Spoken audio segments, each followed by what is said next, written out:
Yun no, Hyundai Getz 2007 na 16 valve 1.4.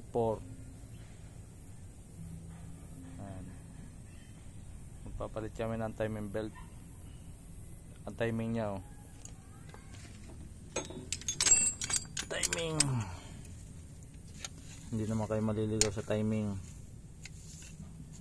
At ang timing nito ay yun, may arrow nakatapat dun, may ukab na yun, yun may ukab yun, ayun may ukab, yun. Tapos dito sa itaas yan, may butas.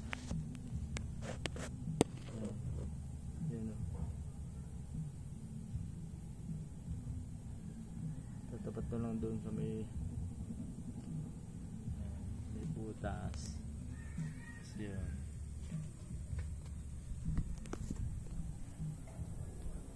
Hyundai Getz 1.4.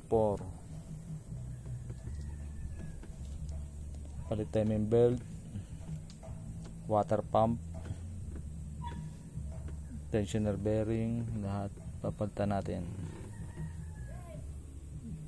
Saka yung valve cover na yun, palit na yun.